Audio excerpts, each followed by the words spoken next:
Okay. So, we are now approximately 1 minute and 30 seconds into the battle for Casafanella, and I can almost certainly say I've lost it. We have a platoon HQ who's taken 2 casualties and is heavily suppressed, and they're rattled.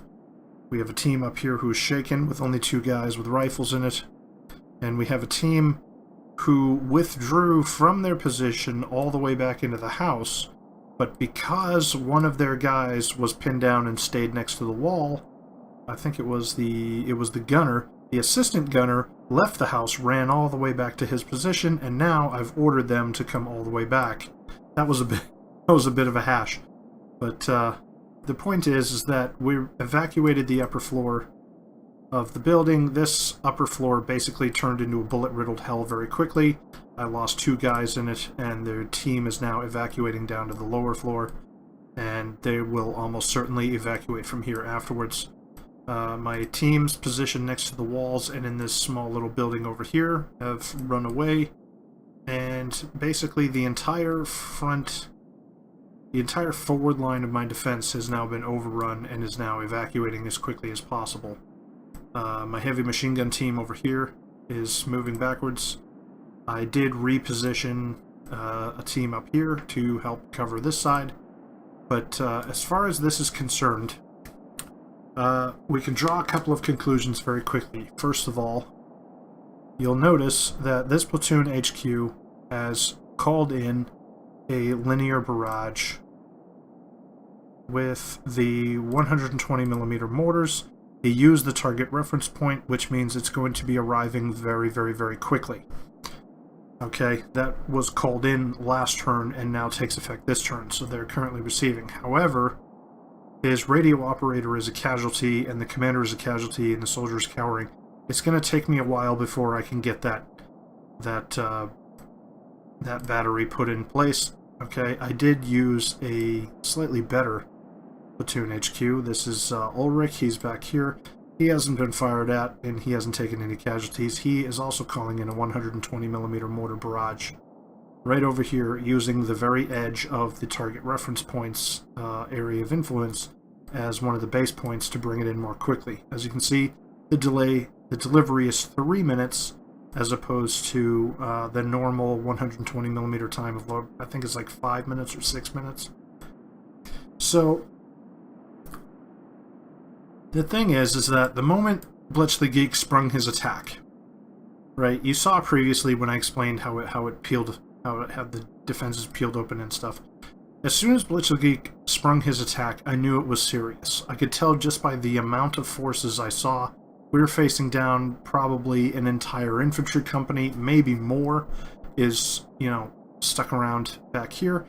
This is a serious attack, and if I can crush this initial attack, either with my infantry, which, as you can see, has not exactly gone very well, I can either crush it with my infantry or I can crush it with my artillery, and my infantry is not able to stand up to the sheer mass of firepower.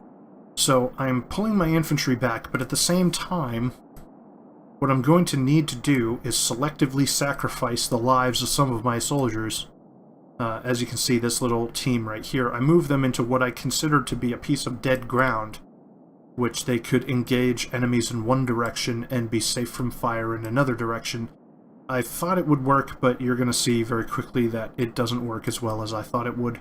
But what I need to do now is, for the next 3 minutes, I need to be able to put enough fire on the enemy in order to pin them into their position and prevent them from advancing any further. Because what that means is, as he continues to mass his troops up here, trying to dislodge me from my defenses and overwhelm me with fire, as you can see, I also moved this team up as well. I want to force him to mass his men and mass his fire against me, so that way he'll be right underneath my artillery barrages when they come in, and we can have the opportunity to do some great damage with it. So that is basically the task from this point on. It's not basically the task, it is the task. Okay? I'm not able to hold Casafanella. As I said, last turn, we were only 30 seconds into the attack. I already knew I couldn't hold it, so I'm not going to bother trying to reinforce it. I could have taken my rear platoon here. I could have taken these guys and tried to move them forward and reinforce the defense. I knew that was hopeless. I'm not going to do that. I'm going to evacuate as many guys as I can. I'm going to rescue as many personnel from the first line as I can, use them to bolster the second line, and then I'm just going to try to pin Bletchley Geek's company in place long enough for the artillery to come down on his head. And if you'll notice, I really went to town on it, because as you can see, this is a heavy mission, maximum duration. Basically, I want a full-on artillery stonk all over this entire objective. Right? I have one fire mission traced out to this side, covering the initial engagement that I saw. I figured that was probably a platoon, maybe 2 platoons. Probably had 1 platoon in front, another platoon back here is who's reinforcing. They're probably busy moving up as we speak. Then there's another platoon over here with maybe another platoon as a reinforcement. And then this in the middle, I mean, who knows what it is? I can't really tell. I know he's got a 2-inch, what is that, 2-inch mortar? He's got 2-inch mortar, and he's got some kind of infantry squads and things in here as well. I mean, at this point, I'm looking at it and I'm thinking maybe he's got a company of troops, probably more. It looks like a company and a half to me. So, another thing is what I'm going to do is I will be calling in another artillery up here on the wire, but that's going to happen later.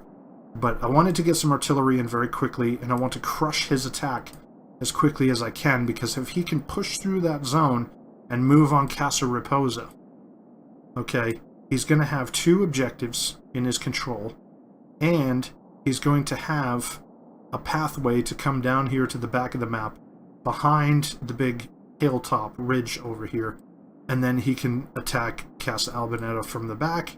He can move down through this covered route over here, and he can attack Masseria Emilia from the rear, as well as hitting it from the front through this orchard over here.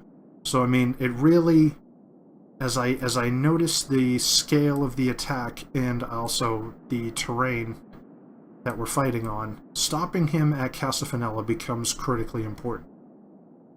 So what we're going to do now is I'm going to continue with the action, and we'll talk again in a minute. Okay, bye.